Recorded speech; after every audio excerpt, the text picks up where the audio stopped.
Salut la Team Évolution, j'espère que vous allez bien. Aujourd'hui, on va parler des relais. Alors les relais, bien sûr, vous les trouvez en montagne, vous les trouvez sur les grandes voies, sur les parois écoles. Ça, c'est pour les relais qui vont être déjà tout faits. Puis après, vous pouvez aussi, vous, trouver par exemple juste des plaquettes ou peut-être absolument rien. Et ça sera à vous de faire votre relais en terrain d'aventure, par exemple, ou alors en alpi. Voilà, ça c'est le premier relais que vous risquez de rencontrer. C'est un relais type béton. On rencontre ce type de relais-là sur parois d'escalade école, par exemple, ou alors en grande voie. Vous pouvez trouver ça aussi en alpi, sur des parcours un peu école. Donc ce relais, pourquoi il est béton? Parce que tout simplement, vous avez deux points d'ancrage qui est relié avec une chaîne et vous avez ici un anneau. Tout est soudé.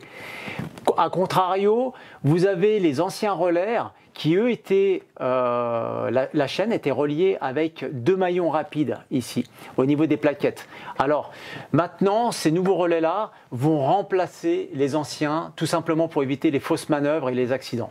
Celui-ci, bien sûr, il est béton. Pourquoi? Parce qu'en fait, il est normé. Il est normé par l'Union internationale des associations d'alpinisme, ou alors il est conforme aux exigences. Voilà, il est normé CE.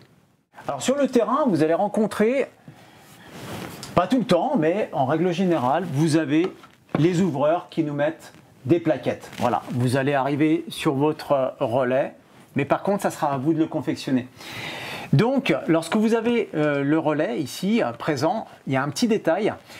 Essayez que l'angle soit toujours d'environ 60 degrés. Voilà. Les ouvreurs font gaffe en fait en règle générale sur le terrain. Des fois c'est un peu ouvert, mais en règle générale, il se rapproche de 60 degrés. Pourquoi? Parce que tout simplement, si jamais l'angle est plus large, il va y avoir une charge supplémentaire en fait sur les points d'ancrage. Voilà. Donc plus l'angle va être ouvert, plus la charge sur les points d'ancrage va augmenter. Donc essayez toujours, voilà, de diminuer cet angle-là pour qu'il y ait vraiment une charge correcte sur vos points d'ancrage. Sur le terrain, vous pouvez trouver aussi des plaquettes qui ne vont pas être sur la même ligne. Vous pouvez avoir quelque chose qui ressemble à ça. Mais par contre, l'angle, vous voyez, il se rapproche un peu du zéro. Et là, on est bon. Alors maintenant, je vais vous faire voir en fait comment confectionner en fait votre relais à l'aide de sangles. Voilà. Donc la première chose à faire, bien sûr, c'est de vous munir. Moi, je vais vous faire voir un exemple avec deux sangles de 60 cm cousues. Et puis, ce qui est très important ici, c'est qu'il va falloir faire une répartition statique pour permettre une distribution égale de la charge en fait sur vos deux sangles. Voilà, c'est ça qui est important. Donc, la première chose à faire, vous prenez votre premier mousqueton de sécurité. Ici, tout simplement, vous y glissez votre sangle. Vous essayez de monter la couture au plus près du mousqueton. Voilà. Ensuite, vous prenez votre deuxième mousqueton de sécurité. Essayez de mettre les vis vers l'extérieur. Et là, pareil, vous y glissez votre seconde sangle de 60 cm, toujours la couture vers le haut.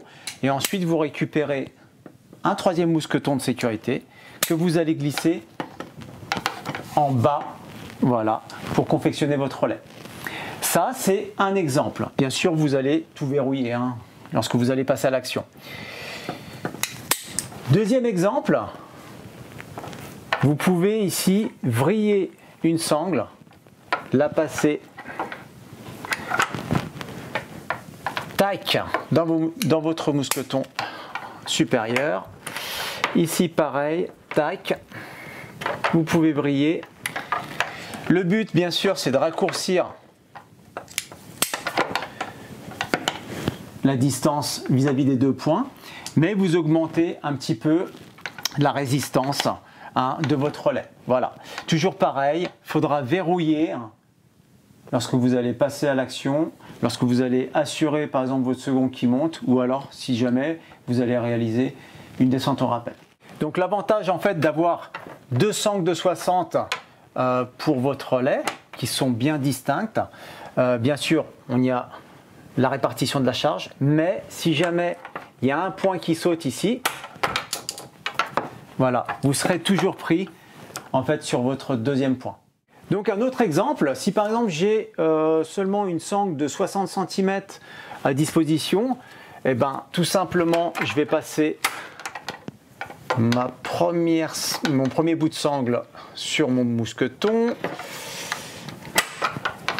le deuxième bout de l'autre côté, et là en fait ce qu'il va falloir essayer de faire, c'est vriller en fait la sangle de derrière, tac, avant d'y mettre votre mousqueton primaire. Voilà. Alors pourquoi? Parce que si jamais ici il y a un des points qui saute, qu'est-ce qui va se passer? Voilà, vous serez pris parce que vous avez vrillé la sangle. A contrario, si jamais vous ne le faites pas, tac, vous glissez directement votre primaire en fait, comme ça, vous englobez en fait les deux sangles, enfin la sangle en entière, mais sur de petites parties. Donc si jamais, pareil, un point l'un ou l'autre lâche, donc là vous n'êtes pas retenu. Donc essayez toujours, rappelez-vous, voilà, la sangle vous la montez au maxi, ici, bing, et là vous vrillez une des sangles, tac, et puis vous passez votre mousqueton à l'intérieur, comme ça vous serez tranquille, vous serez toujours pris sur un point. Ce que vous venez de réaliser avec votre sangle, vous pouvez le faire aussi avec votre cordelette, hein. Donc la cordelette, c'est exactement la même chose, c'est le même principe, vous y mettez le nœud de la cordelette le plus haut possible. Vous y glissez, vous y clippez un bout, vous clippez l'autre bout, et là c'est la même chose. C'est la même chose. Vous vrillez en fait une partie de la cordelette, hein, seulement une. Vous y glissez votre mousqueton, et si jamais il y a un point qui lâche, vous êtes retenu. Ok. Voilà. La même chose avec une cordelette. Il y a une technique qui est pas mal, hein, qui est très intéressante, que j'aime bien, voilà. Mais pour la réaliser, pour pouvoir réaliser votre relais à l'aide de cette technique-là, il va vous falloir un brin de cordelette, voilà, de toujours 6 mm ou 7 mm hein, de diamètre, mais d'une longueur de 2,50 m, voilà. Le but du jeu, ça va être quoi? Ça va être de confectionner en fait un nœud de cabestan sur nos 3 points. Parce que dans l'exemple de la sangle, si jamais elle venait à être coupée, là, le relais est inefficace, en fait, vous chutez, hein, carrément vous chutez. Tandis qu'ici, à l'aide des 3 nœuds de cabestan, sur chaque mousqueton, si jamais le brin est coupé, vous serez toujours arrimé au relais. Alors, je vous fais voir ça tout de suite. Première chose à faire, comme tout à l'heure,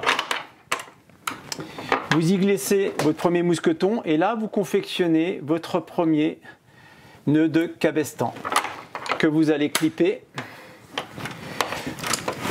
sur le mousqueton. Voilà.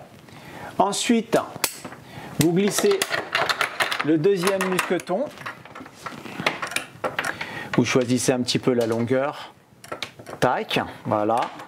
Et à partir du bas, vous allez confectionner aussi un cabestan. Tac. Voilà, là vous ajustez. On va le faire remonter un petit peu pour qu'on y voit un peu plus clair. Voilà. Donc là, on a déjà fait un cabestan ici, un cabestan sur notre primaire. Et ensuite, on va finir sur le deuxième point d'ancrage avec aussi un cabestan. Tac. Et là, on va juste ajuster pour faire une bonne répartition de la charge. Voilà, je tire dessus. À ce moment-là, si jamais ici le brin venait à se couper, hein, donc je vais simuler ça, tac, en le retirant, là vous êtes pris sur votre deuxième point d'ancrage. Je vais remettre le cabestan. Donc vous allez me dire, ouais mais Siméon, tu as 2,50 m, celui-ci on pourrait l'utiliser aussi, donc ça va nous faire un renfort supplémentaire pour notre relais. Donc qu'est-ce qu'il va falloir faire? Je fais juste un cabestan sur le bas, que je vais clipper ici, tac, voilà, je vais ajuster un peu tout ça, nickel. Et puis ici, je vais finir aussi avec un cabestan. Tac. Et là, j'ai un relais qui est doublement résistant. Et si jamais j'ai un des brins, n'importe lequel, qui saute, je serai toujours pris sur le deuxième point. Voilà, ça c'est pas mal. Pour l'utiliser par exemple en terrain d'aventure, si jamais vous avez une zone où vous risquez d'avoir une coupure du brin, par exemple une chute de pierre ou alors des écailles qui sont très coupantes, c'est une technique qui est pas mal, moi j'aime bien. Voilà, donc il vous faut juste un petit brin de cordelette en 6 ou en 7 mm, de 2,50 m de longueur, vous gardez ça dans le sac et au moins vous pouvez confectionner quelque chose de costaud. Et bien voilà, cette vidéo touche à sa fin. J'espère que ça vous a plu, que vous avez appris quelque chose. Moi, je vous laisse et je vous donne rendez-vous à la prochaine. Arvipa!